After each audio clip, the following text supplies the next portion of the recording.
नमस्कार दोस्तों, स्वागत है आपके अपने यूट्यूब चैनल वीके सर मस्ती में।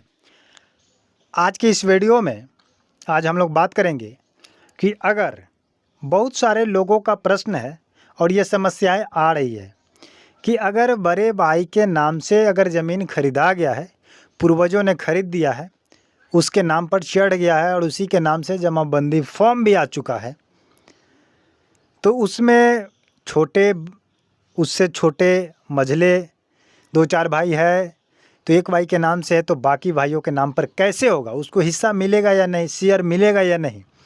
ये चिंता सभी लोगों को खाए जा रही है, क्योंकि ऐसा मैटर हर जगह, हर पंचायत में, हर मौजे में हो चुका है। और हम कहते हैं कि अगर देखा जाए तो 100 घरों में से 95 घर ऐसा है जिस घर में ऐसा मैटर घुसा हुआ है, जो अब सामने आ रहा है। पहले से दादा परदादा इस चीज़ को खुलासा नहीं किए, लेकिन अब इस भी स्पेशल सर्वे जो हो रहा है, इसमें जो जब जमाबंदी महाअभियान के दौरान भेजा गया है, तो इसमें जो पर्चा आया है, जिसके नाम से ज़मीन है उसके नाम से जो पर्चा आया है, इसी में ये खुलासा हुआ है। अब किसी घर में आया है किसी एक व्यक्ति के नाम से, और वो प्लॉट बहुत बड़ा है जिसमें सभी लोग अपने हिसाब से बंटवारा करके मौखिक बंटवारे पर ही है, लेकिन उस पर अभी दखल कब्जा में है।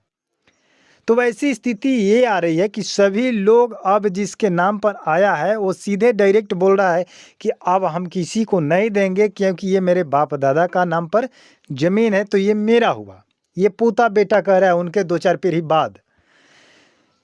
तो इसमें क्या आपको करना होगा और ये मैटर कब का है, उस समय का क्या नियम था, क्या रूल था, और अब क्या रूल हो चुका है, क्या नियम लग चुका है, इन पे हम लोग विशेष बात करेंगे और पूरी जानकारी को स्पष्ट से क्लियर करेंगे, ताकि सभी लोगों का कन्फ्यूजन दूर हो जाए। तो आप लोगों से मैं आग्रह करूंगा कि आप लोग वीडियो को पूरा वॉच कीजिएगा, ताकि आपको कहीं भी स्किप करने से कोई बात छूटे ना। अगर स्किप कीजिएगा, बात छूटेगा, फिर अधूरा वीडियो देखिएगा और भटकते रहिएगा कि बड़े भाई के हिस्से में छोटे का हिस्सा होगा या नहीं होगा। तो चलिए वीडियो को स्टार्ट करते हैं। ज़्यादा समय नहीं लेंगे, 5 मिनट का समय आपसे लेंगे, लेकिन आपका कन्फ्यूजन आज दूर हो जाएगा जो यह मैटर चल रहा है। सबसे पहले वीडियो को स्टार्ट करने से मैं आपसे आग्रह करूंगा कि आप हमारे चैनल पर अगर नए हैं तो चैनल को सब्सक्राइब करके बेल आइकन को प्रेस कर लीजिए और वीडियो को लाइक कर दीजिएगा।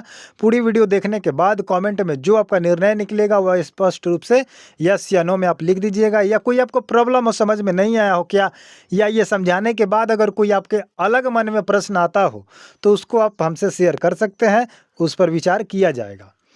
तो आप लोग समझ चुके कि पहले के ज़माना में क्या होता था कि मान लीजिए कि 2-4 भाई है। पहले के ज़माना में जनसंख्या ज़्यादा थी, बेटों की संख्या ज़्यादा थी, क्योंकि लोग वंश का ज़्यादा बढ़ावा करते थे, लेकिन अब वो समस्या नहीं है।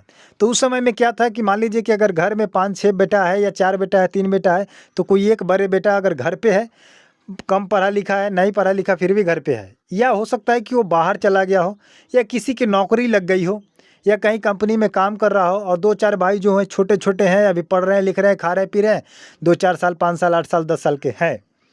तो उस समय स्थिति क्या आती थी कि उन लोगों के घरों के बीच सब संयुक्त सब कोई रहता था, एक साथ परिवार रहता था, और उसमें बड़े के नाम से क्या होता था, ज़मीन को खरीद दिया जाता था कि चलिए घर पे है, इसके नाम से ज़मीन खरीद दिया जाता है, और चाहे वो बाहर है, सबको इकट्ठा नहीं हुआ तो सबको नाम नहीं चढ़ा, ये अभी यहाँ पर प्रेजेंट है तो इसी के नाम से चढ़ा दीजिए। तो ऐसी स्थिति में ज़मीन को खरीद दिया जाता था।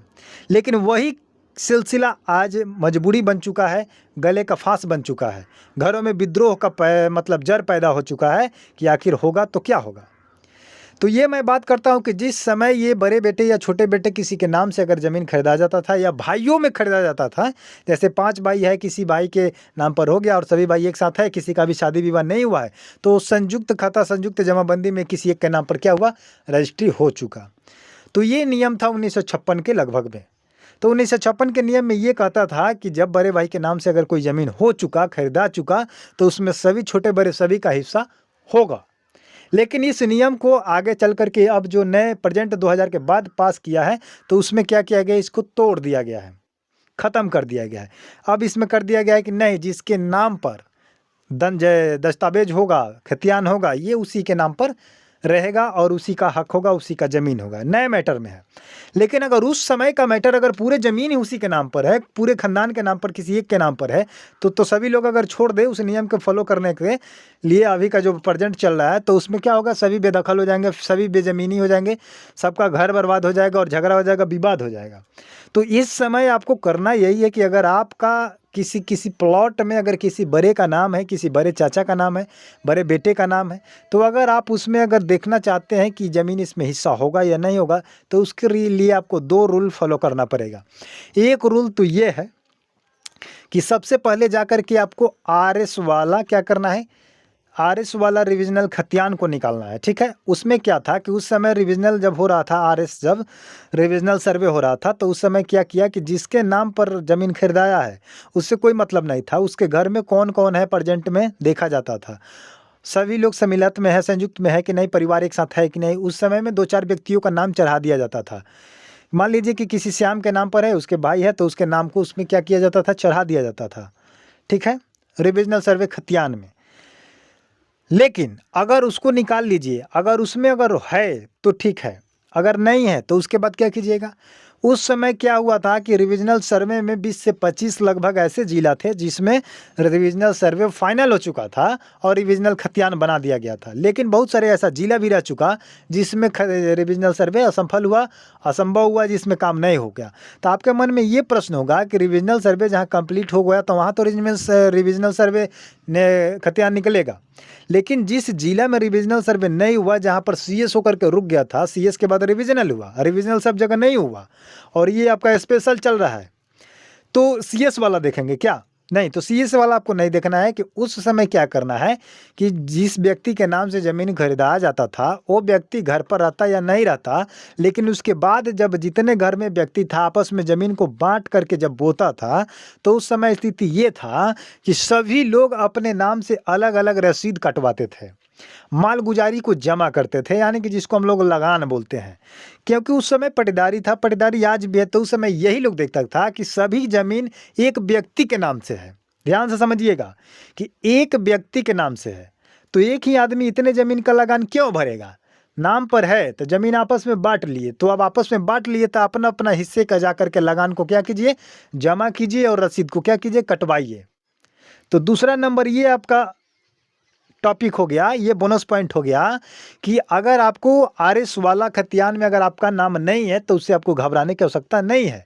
आप जाकर के रसीद निकालिए, रसीद देखिए कि आपके पास में है कि नहीं, आपके दादा परदादा जहाँ कहीं भी हो उसका रसीद निकलवाइए, वहाँ से खंगालिए ऊपर से नीचे तक ले, जब से रसीद उसका लगान चालू है, कब से कौन कटवाया है, कैसे कटवाया, नहीं कटवाया। अगर उसमें से एक व्यक्ति का भी अगर अदर से रसीद कटा होगा या आपके पास होगा, जिस व्यक्ति के नाम से ज़मीन है उसके बावजूद दूसरे नाम से अगर रसीद कटा है, तो उसमें सभी लोगों का हिस्सा होगा। अगर इस पॉइंट 2 पॉइंट को अगर आप पूरा नहीं करते हैं तो ऐसे में इस ज़मीन को अगर हासिल करना चाहते हैं तो इसके लिए आपको क्या करना पड़ेगा, कचहरी का चक्कर लगाना पड़ेगा और इसको साबित करना पड़ेगा आपको जा करके कि ये ज़मीन जो खरीदाया है संयुक्त परिवार में खरीदाया है, सभी लोग इकट्ठे थे, कोई बंटवारा नहीं हुआ था। उस समय सभी लोग पैसा कमा करके दिए और इकट्ठा एक पैसे से इनके नाम पर ज़मीन खरीदा गया और आज ये ज़मीन को कह रहे हैं कि हम नहीं देंगे, तो ये साबित करना पड़ेगा। लेकिन सबसे आसान है आपका रिविजनल खतियान निकाल के चेक कर लीजिए कि उसमें है या नहीं। वो अगर नहीं है तो आप रसीद के नाम पर, उस समय रसीद का सिस्टम चलता था कि एक आदमी के नाम पर ज़मीन है और सब बो रहा है, सब जोत रहा है, सब पकड़ के रखा है, तो सभी लोग अपने अपने नाम से रसीद को कटवाएं, तो ये सिलसिला चलता था। तो आपके नाम पर रसीद भी होगा, तो रसीद जाकर के निकालिए और रसीद को वहाँ लगाइए। और ये जमाबंदी आ जाने से इसका ये नहीं है कि ये ज़मीन उसी के नाम पर आ गया है तो उसी का होगा, नहीं, किसी एक व्यक्ति के नाम से आया है, जिस ज़मीन में त्रुटियां है उसको सुधार करने के लिए आया है। ये जमाबंदी आपको बंटवारा और किसी का हक दिलाने और हटाने नहीं आया है, सिर्फ सुधार के लिए भेजा गया। समझ रहे बात को? तो आप लोग वीडियो के माध्यम से क्या कहना चाहते हैं, आप लोग स्पष्ट रूप से लिखिए कि इस काम को आप कर पाइएगा या नहीं, ऐसा कर किए हैं नहीं, अगर करते हैं तो इसमें सफल पाइएगा या नहीं पाइएगा। 100% पाइएगा, क्योंकि इसमें अगर रसीद आप निकाल दिए, रिजनल खतियान निकाल दीजिए, तो इसमें कहीं ना कहीं सबूत आपको मिल जाएगा और उस सबूत से आप साबित कर सकते हैं कि इसमें हिस्सेदारी मेरा है। यही आपको नियम फॉलो करने के लिए कह रहा है। तो ये 2 नियम को आप लोग अपडेट रहिए और कीजिए, आपके ज़मीन आपके हक में होगा। जितने भी लोगों के घर में ऐसा सिस्टम आ चुका है, ठीक है? तो मिलते हैं नए वीडियो के साथ, नए अपडेट के साथ। तब तक के लिए जय हिंद, जय भारत। लेकिन आपसे कहूँगा कि आप मेरे चैनल को सब्सक्राइब नहीं किए हैं तो सब्सक्राइब करके बेल आइकन को प्रेस कर लीजिए और वीडियो को लाइक कर दीजिए। जय हिंद, जय भारत।